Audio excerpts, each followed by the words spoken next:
Admiral Jake Morrison stood on the bridge of the UES Defiance and watched death surround his homeworld. The view screen showed thousands of alien ships forming a perfect circle around Earth. Each ship was the size of a city and glowed with strange blue lights that hurt to look at. The enemy fleet stretched so far that the stars disappeared behind their metal hulls. Commander Lisa Bennett walked up to him with a datapad in her shaking hands. Her face was pale and her uniform was wrinkled from 3 days without sleep. She had been running combat simulations since the aliens arrived, and every single one ended the same way.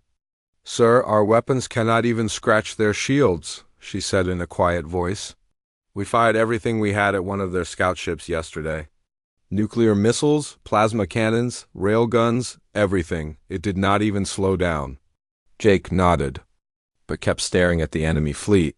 He had been a soldier for 30 years and fought in wars across the galaxy. He had seen humanity win against impossible odds before. But this was different. The Galactic Coalition had technology that made human weapons look like toys. Captain Ryan Hughes burst through the bridge doors with sweat running down his face. He had been coordinating the evacuation of civilian populations from Earth's major cities. Millions of people were trying to get to underground shelters or escape ships. "Admiral, the evacuation is not going fast enough," Ryan said while catching his breath. "We have maybe 40% of the civilians in safe zones. If the aliens attack now, we will lose billions of people." The communication system crackled to life and filled the bridge with an alien voice. The words were translated by the ship's computer, but the cold tone made everyone freeze. "Humans of the third planet, this is Supreme Commander Zektar of the Galactic Coalition. You have committed crimes against civilized species throughout this galaxy. You have refused to follow Coalition law and have been declared enemies of peace." Jake motioned for silence as the alien continued speaking. Every word felt like a nail being hammered into humanity's coffin. "You will surrender unconditionally within 24 of your planet's rotations. All human military forces will be disbanded. All human colonies will be placed under Coalition control. Resistance will result in the complete elimination of your species from this galaxy." The transmission ended and left the bridge in dead silence. Jake could hear his own heartbeat and the quiet humming of the ship's engines. Lisa dropped her data pad and it clattered on the metal floor. General Patricia Stone's voice came through the communication system from Earth's military command center. She sounded angry and defiant despite the hopeless situation. "All ship commanders, report to emergency. Council meeting in 1 hour. We are not surrendering to these alien bastards without a fight." Jake knew Patricia from the war against the Centauri rebels 5 years ago. She was the kind of soldier who would rather die fighting than live on her knees. But even her courage might not be enough against the Coalition's overwhelming power. Dr. Kevin Walsh appeared on the main view screen from his secret research facility on the dark side of Earth's moon. He was a thin man with gray hair and eyes that seemed to hold terrible secrets. Most of the military did not even know he existed. "Admiral Morrison, I need to speak with you and the other commanders about Project Nightfall," Kevin said in a voice barely above a whisper. "It may be our only option." Jake had heard rumors about Kevin's research but never thought it was real. Stories said he studied the darkest parts of human nature and found ways to use them as weapons. Most soldiers thought it was just scary stories, told to frighten new recruits. "What kind of weapon are we talking about, Doctor?" Jake asked. Kevin looked around nervously before answering. "Not the kind you think, Admiral. Project Nightfall is not about destroying ships or planets. It is about destroying something much more important to our enemies." President Helen Carter joined the conversation from the White House bunker deep underground. She looked tired and old, like the weight of humanity's survival was crushing her spirit. "Gentlemen, I have been in contact with other world leaders," she said slowly. "We are united in our refusal to surrender. But we need options besides a hopeless battle that will only get our people killed faster." Dr. Walsh spoke again, and this time his voice was stronger. "Madam President, the Coalition thinks they know what humans are capable of. They have studied our military technology and our battle tactics. But they have never seen what we become when we face extinction. Jake felt a chill run down his spine. Something in the doctor's tone suggested that humanity possessed weapons, far more terrible than nuclear bombs or plasma cannons. The aliens think they are fighting a civilized species that will follow the rules of war, Kevin continued. They do not understand that humans can become something much darker when we have nothing left to lose. The communication ended and Jake stared out at the alien fleet. In 24 hours, humanity would either surrender or face annihilation.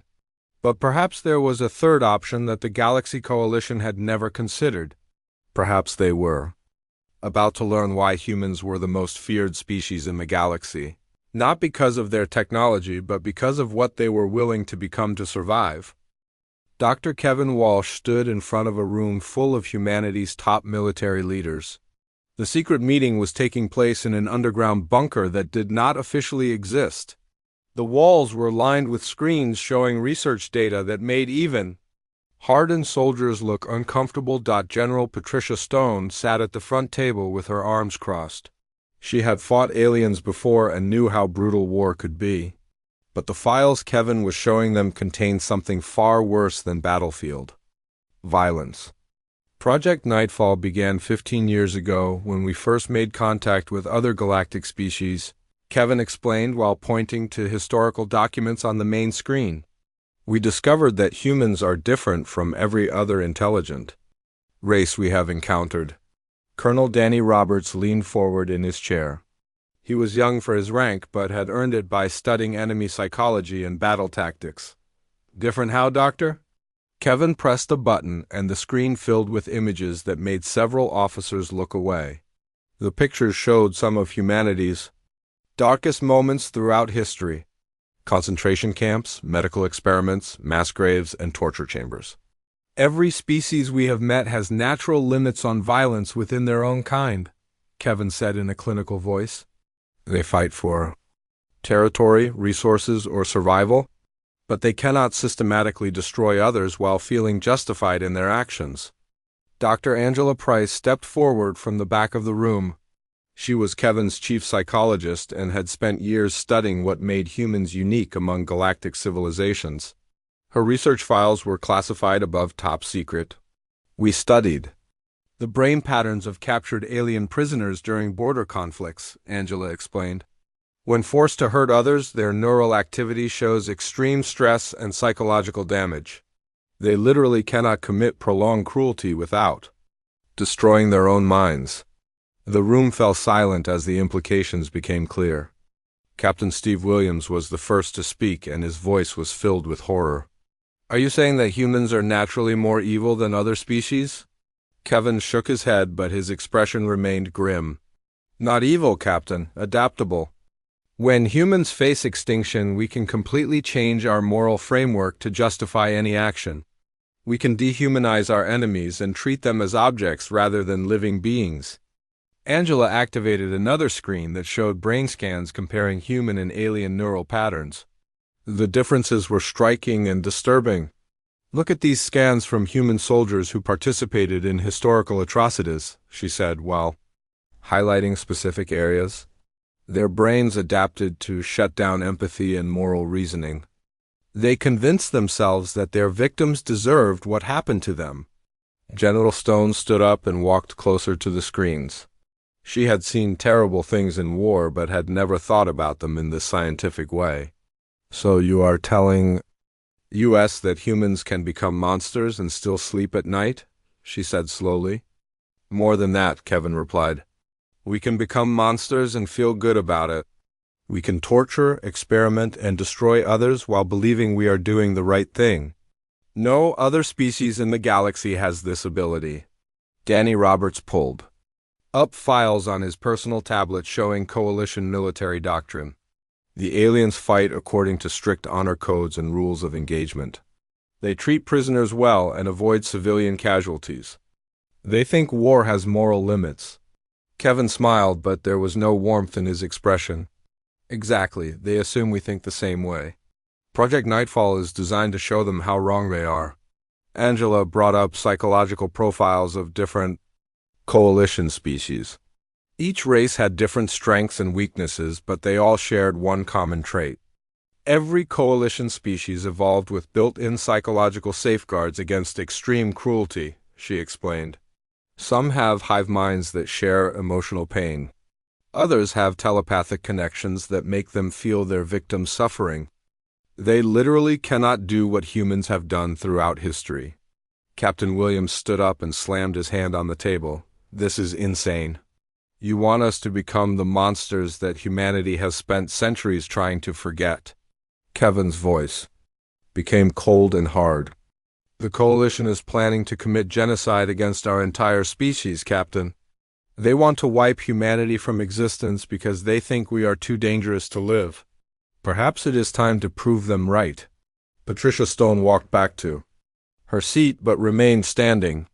What exactly does Project Nightfall involve, Doctor? The screens changed to show detailed plans for psychological warfare that went far beyond anything attempted in human history. The methods were so extreme that several officers left the room. We capture coalition soldiers alive and subject them to systematic psychological breakdown, Kevin explained. We use their own neural connections against them. When we torture one Vrexty warrior, their entire clan feels the pain through their psychic links. Angela continued the explanation. When we break the mind of one ethereal scholar, their collective consciousness becomes infected with human concepts of cruelty and selfishness. We turn their greatest strengths into weapons against them. Danny Roberts studied the files with growing understanding and horror. You want to use their empathy and connections as tools to spread psychological damage throughout their entire civilization. The Coalition thinks they are fighting soldiers, Kevin said. They do not realize they are about to face something that their species cannot comprehend. They are going to learn what happens when you threaten to genocide the only species in the galaxy that can become pure evil and enjoy it. The room erupted in arguments as officers debated the morality of the plan. Some called it necessary for survival, while others called it monstrous. But Kevin remained calm and waited for the debate to end. Gentlemen and ladies, he finally said, the Coalition gave us 24 hours to surrender or die. We can choose to fight a hopeless battle with conventional weapons and lose quickly.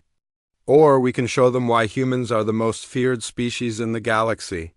General Stone looked around the room at her fellow officers, all in favor of implementing Project Nightfall. The vote was close, but humanity's darkest weapon was about to be unleashed upon an unsuspecting galaxy. Captain Nicole Adams stood in the retrofit bay of the UES, valiant watching her engineering teams work with desperate efficiency. The ship that had once been designed to destroy enemy vessels was being converted into something far more sinister. Where missile tubes once held nuclear warheads, they now contain capture nets and stun weapons. Captain, the containment facilities are ready, reported Chief Engineer Bob Martinez. His hands were shaking as he handed her the technical specifications. The rooms they had built were not prison cells, but carefully designed psychological torture chambers. Nicole looked at the blueprints and felt sick to her stomach. Each facility was equipped with neural interface technology, sensory manipulation equipment, and devices that could keep prisoners alive indefinitely while their minds were systematically destroyed. Dr. Chris Miller supervised the installation of the most disturbing equipment from his mobile laboratory.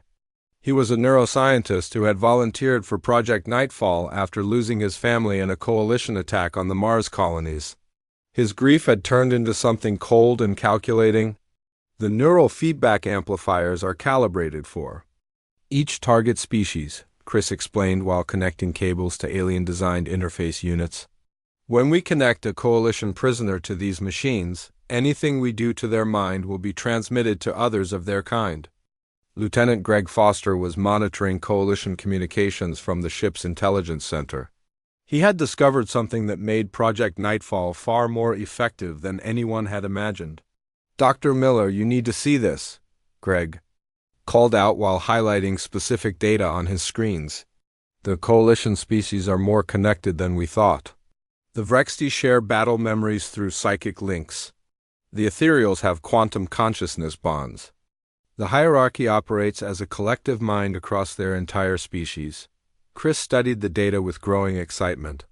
This means that what we do to capture prisoners will not just affect their immediate family or clan. It will spread through their entire civilization like a virus. Admiral Jake Morrison arrived on the ship to inspect the preparations personally. He walked through the converted torture chambers with Dr. Kevin Walsh, and both men looked haunted by what they were about to unleash. "Are you certain this will work, Doctor?" Jake asked while examining one of the neural interface chairs. Kevin nodded, but his expression remained grim.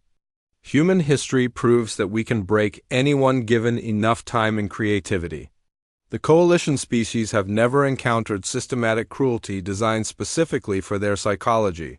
They have no defense against what we are about to do." Officer Kate Johnson was leading the tactical planning for prisoner capture operations. She had studied coalition battle formations and identified the best opportunities to take enemies alive rather than kill them. "The coalition fights in predictable patterns," Kate explained while showing attack vectors on a holographic display.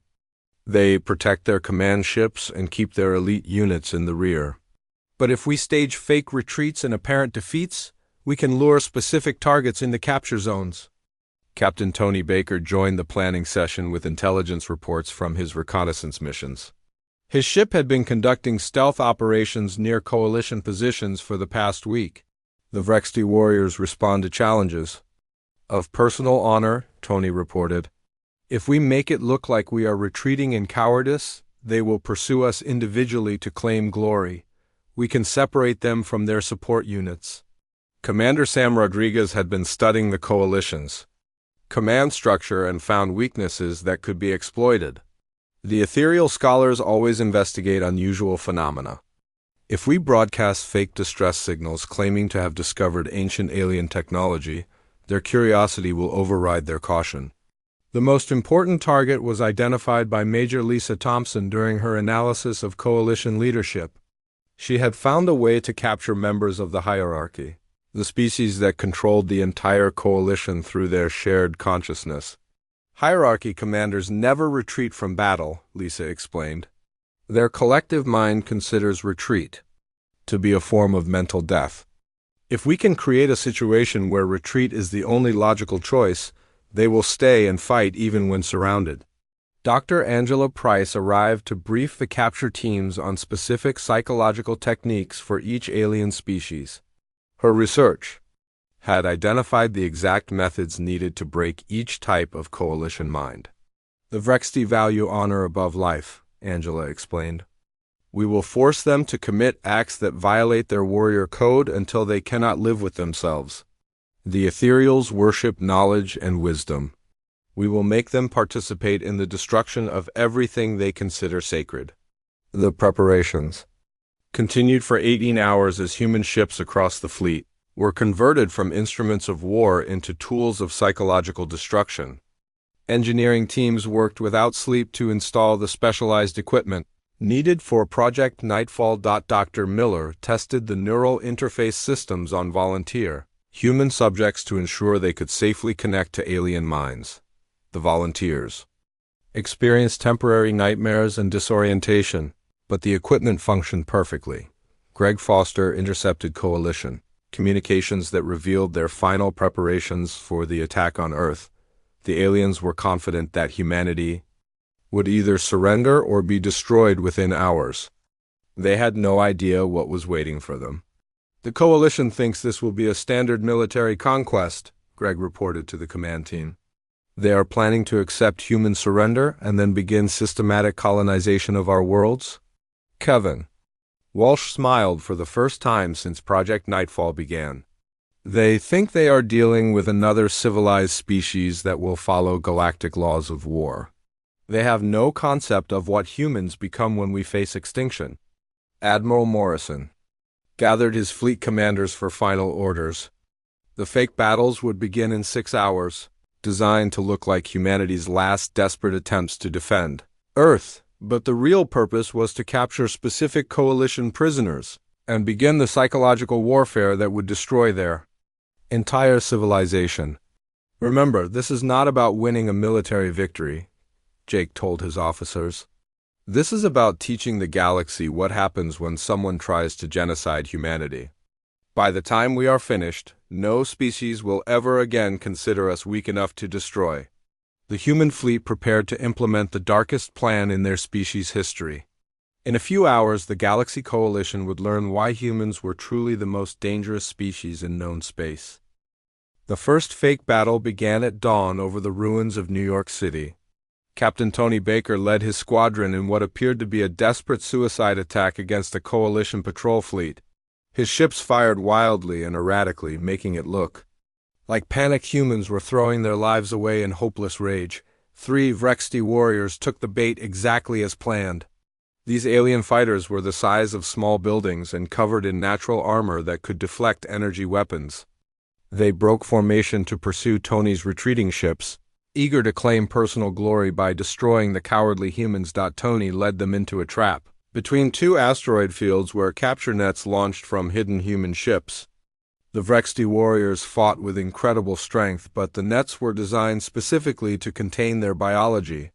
Within minutes, all 3 aliens were unconscious and being transported to the U's Valiant. Dr. Chris Miller was waiting in the converted torture chamber when the first prisoner was brought in. The Vrexty warrior was nearly 8 feet tall with 4 arms and skin like living metal. Its eyes glowed with fierce pride even while restrained in the neural interface chair. This species shares battle memories and emotional bonds through psychic links, Chris explained to his assistant while connecting interface cables to the alien's skull. What we do to this one will be felt by every member of its clan across the galaxy. Dr. Angela Price activated the psychological profile for Vrexty warriors. Their entire culture was built around concepts of honor, courage, and glorious death in battle. They would rather die than be captured and considered torture to be an honorable test of strength. "We are not going to torture this one in the way it expects," Angela said while programming the neural interface. "We are going to force it to commit acts that will destroy its sense of honor and self-worth." The Vrexty warrior awakened in a virtual reality simulation that appeared to be a battlefield. But instead of enemies to fight, the simulation contained defenseless civilian populations that the warrior was compelled to attack through neural manipulation. Commander Sam Rodriguez was leading the second capture operation near Jupiter's moons. He had broadcasted false signals about discovering ancient alien technology in the asteroid belt. 5 ethereal scholars had abandoned their fleet positions to investigate the discovery. The ethereals were completely different from the Vrexty warriors. They floated in energy fields and communicated through telepathic harmonics. Their entire species was dedicated to preserving knowledge and understanding the mysteries of the universe. Sam's trap used holographic projections of fake archaeological sites to lure the ethereals into capture range. When the aliens realized they had been deceived, it was too late to escape. The capture nets disrupted their energy fields and left them helpless. Dr. Miller prepared a different type of torture chamber for the ethereal prisoners. These aliens shared collective consciousness through quantum entanglement, meaning that psychological damage to one would spread through their entire species like an infection.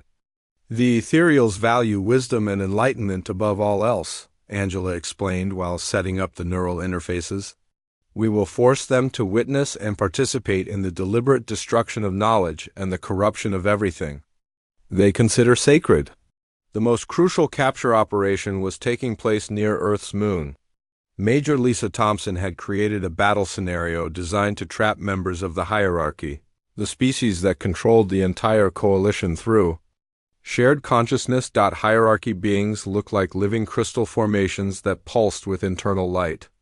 They communicated through quantum resonance and made decisions as a collective mind spanning billions of individuals across the galaxy. Lisa had positioned her forces to make retreat the only logical option for the hierarchy commanders. But as predicted, these aliens could not retreat because their collective consciousness considered it a form of mental death. They stayed to fight even when completely surrounded. The capture of 3 hierarchy commanders was the most dangerous part of the operation. These beings could influence other species through their quantum consciousness and potentially Coordinate a coalition counterattack even while imprisoned. Dr. Kevin Walsh personally supervised the containment of the hierarchy prisoners. Special isolation chambers had been built to prevent them from communicating with their collective consciousness while still allowing neural interface connections. These three beings are connected to every member of their species across the galaxy. Kevin explained to his research team, "What we do to them will be felt by the entire hierarchy civilization. We must be very careful and very thorough." Lieutenant Greg Foster monitored coalition communications during the capture operations. The alien fleets were becoming confused by the apparent randomness of human attacks. They could not understand why humans were wasting resources on seemingly pointless battles. "The coalition commanders think we are acting irrationally due to panic and desperation," Greg reported. "They have no idea that every attack has been carefully planned to capture specific prisoners." The capture operations continued for 12 hours as human forces staged fake battles across the solar system. Each engagement was designed to look like humanity's death throes while actually implementing the most sophisticated prisoner acquisition plan in military history. By the end of the day, human ships had captured representatives from every major coalition species. Vrexty warriors, ethereal scholars, hierarchy commanders, and dozens of other aliens were now restrained in neural interface chambers aboard human vessels. Dr. Angela Price reviewed the psychological profiles of all captured prisoners and felt a mixture of scientific excitement and moral horror. "We now have direct neural access to individuals from species representing 90% of the coalition's total population." Admiral Jake Morrison received reports from all capture teams and realized that Project Nightfall was ready to begin its second phase. The aliens were captured, the equipment was functioning, and the psychological torture protocols were prepared. "Gentlemen and ladies," Jake announced to his fleet commanders, "we are about to cross a line that humanity has never crossed before. What we do in the next few hours will change how our species is viewed throughout the galaxy forever." Dr. Kevin Walsh made the final preparations for implementing the darkest weapon in human history. The Coalition wanted to see what humans are capable of when facing extinction. They are about to get their wish in ways they never imagined possible. The stage was set for humanity to unleash psychological warfare that would traumatize entire civilizations and ensure that no species would ever again consider humans weak enough to destroy. Dr. Kevin Walsh stood in the main control room of Project Nightfall and activated the neural interface systems that would change galactic civilization forever. Screens around the room showed the brain patterns of captured coalition prisoners. As human technology invaded their minds with surgical precision, the first phase began with the Vrexty warriors Dr. Angela Price had designed, psychological conditioning specifically for their warrior culture that valued honor above life itself. The neural interfaces forced the captured aliens to experience virtual reality scenarios where they committed acts that violated every principle they held sacred. The Vrexty warrior is being compelled to attack defenseless children while believing they are enemy combatants, Angela reported while monitoring the aliens' neural activity. Its psychic links are transmitting the emotional trauma to every member of its clan across the galaxy. Through their telepathic connections, thousands of Vrexty warriors throughout the Coalition fleet began experiencing overwhelming shame and self-hatred. The proud alien fighters started refusing orders and withdrawing from battle formations as their shared consciousness became infected with human concepts of dishonor. Dr. Chris Miller activated the torture protocols for the captured ethereal scholars. These beings valued knowledge and wisdom above all else, dedicating their lives to understanding the mysteries of the universe. The neural interfaces forced them to witness the systematic destruction of ancient libraries and sacred texts. "We are making them participate in burning the accumulated knowledge of their entire civilization," Chris explained while adjusting the interface controls. "Their quantum consciousness is transmitting the psychological damage to millions of ethereals throughout Coalition space. The ethereal scholars trapped in the virtual reality experience themselves, destroying irreplaceable artifacts and scientific discoveries while being unable to stop their own actions. Their collective consciousness began broadcasting waves of existential despair that affected every member of their species. The most devastating attack was launched against the captured hierarchy commanders. Kevin Walsh personally supervised their torture because these beings controlled the coalition through shared consciousness spanning billions of individuals. The hierarchy thinks as one mind distributed across countless bodies, Kevin explained, while connecting additional neural interfaces to the crystalline aliens. When we break these three individuals, we will be directly attacking the collective consciousness that coordinates the entire coalition war effort. The hierarchy prisoners were subjected to psychological conditioning that forced them to experience individual selfishness and isolation. Their minds, which had never known separation from the collective, were artificially divided and made to feel completely alone for the first time in their species' history. Lieutenant Greg Foster monitored coalition communications as the psychological warfare began taking effect. Reports were flooding in from across the alien fleet about strange behavioral changes in mass psychological breakdowns among coalition forces. Coalition ship commanders are reporting that their crews are refusing orders and experiencing panic attacks, Greg announced. Some vessels have gone completely silent while others are broadcasting distress calls about psychological emergencies. The effects spread through coalition space faster than anyone had anticipated. Species that shared telepathic or psychic connections became conduits for transmitting the psychological damage to their home worlds. Civilian populations began experiencing nightmares and emotional trauma. Without understanding the source, Dr. Miller expanded the torture protocols to include more sophisticated psychological conditioning. The captured aliens were forced to experience human concepts of individual cruelty and systematic evil that their species had never encountered in their evolutionary history.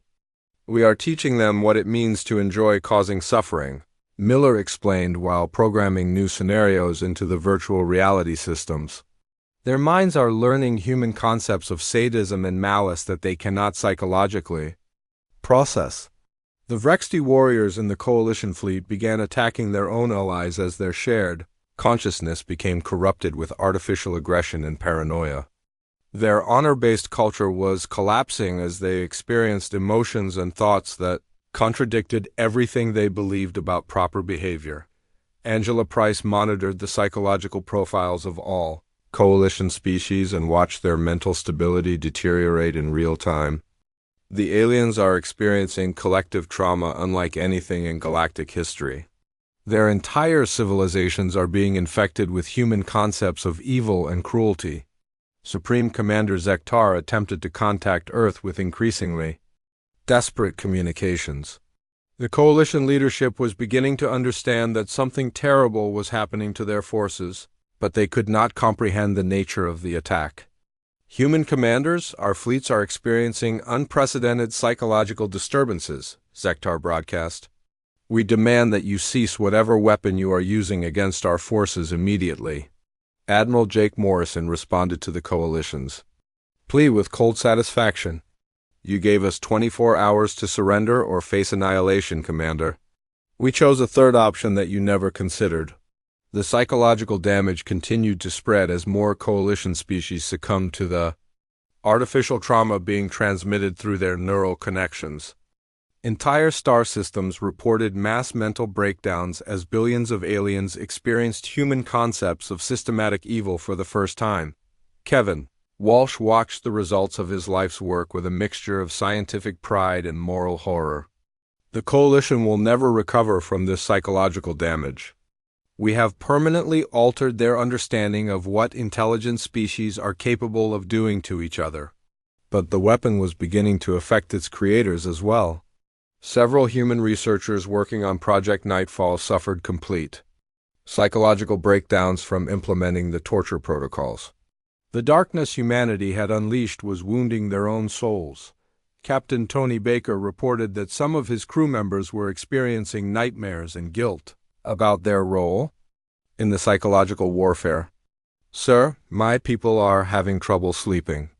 They know what we are doing to the prisoners, and it is affecting their mental health. Dr. Angela Price documented the psychological damage to human personnel involved in Project Nightfall. We are discovering that there are limits to how much evil humans can commit before it destroys us as well. Several researchers have requested transfers away from the project. The Coalition's war effort collapsed not from military defeat but from species-wide psychological trauma. Their disciplined fleets became chaotic gatherings of mentally damaged beings who could no longer function as a coordinated force. Kevin Walsh realized that humanity's darkest weapon had become more powerful and destructive than anyone had imagined. The psychological damage was spreading beyond the original targets and affecting neutral species who had telepathic contact with Coalition members. We have created something that we cannot fully control, Kevin admitted while watching reports of galaxy-wide psychological trauma. The damage we intended for the Coalition is spreading to innocent species throughout known space. Admiral Morrison faced the terrible reality that humanity had won the war but unleashed something that might destroy galactic civilization itself. The Coalition was begging for mercy while their entire society crumbled under the weight of artificial psychological trauma that human minds had designed and implemented. Supreme Commander Zektar appeared on every human communication screen across the solar system with tears running down his crystalline face. The proud alien leader who had demanded humanity's surrender now looked broken and desperate as his entire civilization crumbled around him. "Please, humans of Earth, we beg you to stop this weapon," Zektar pleaded while his voice cracked with emotion. "Our people are dying not from physical wounds but from psychological trauma that we cannot understand or heal. Entire worlds are experiencing collective madness." Admiral Jake Morrison stood on the bridge of the U's Defiance and watched Coalition ships throughout the solar system broadcasting surrender signals. The mighty alien fleet that had surrounded Earth now drifted aimlessly as their crews struggled with artificial psychological damage that made them unable to function. Dr. Kevin Walsh monitored the effects of Project Nightfall from his control room and felt the weight of what humanity had unleashed. Reports were coming in from across the galaxy showing the true scope of the psychological devastation they had caused. "The Vrexty homeworld has declared a state of emergency," Dr. Angela Price reported while reading intelligence intercepts.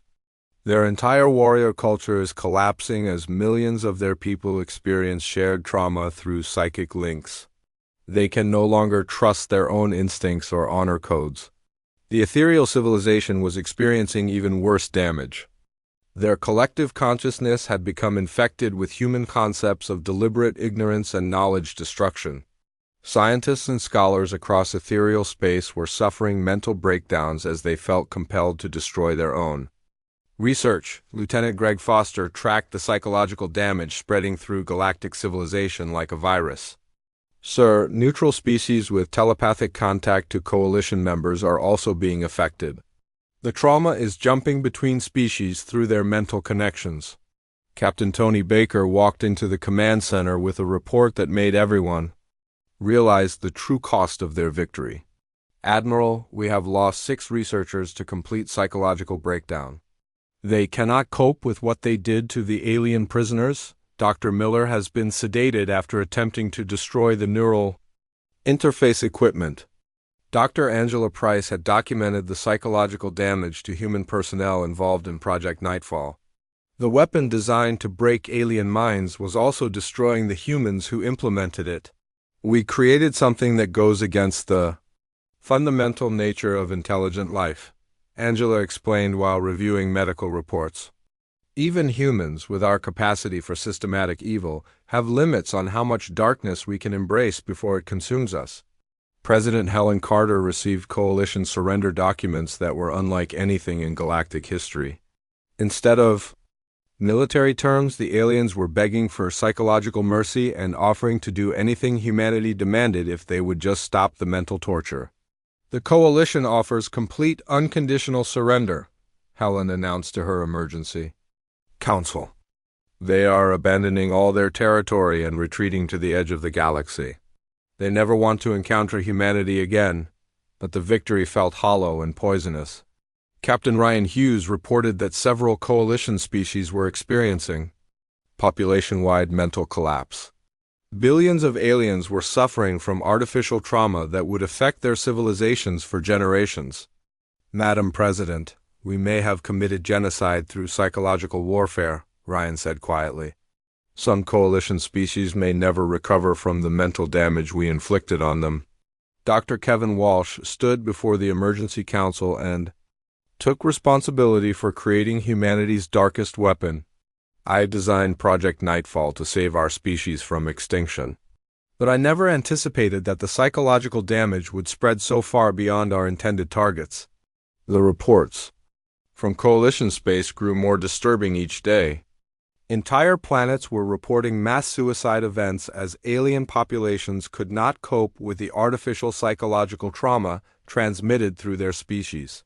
Mental connections. Commander Sam Rodriguez discovered that some coalition species were beginning to evolve psychological defenses against the trauma. The aliens are disconnecting their telepathic and psychic links to prevent further spread of the mental damage. They are choosing isolation over continued suffering. Admiral Morrison realized that humanity had fundamentally changed the nature of galactic civilization.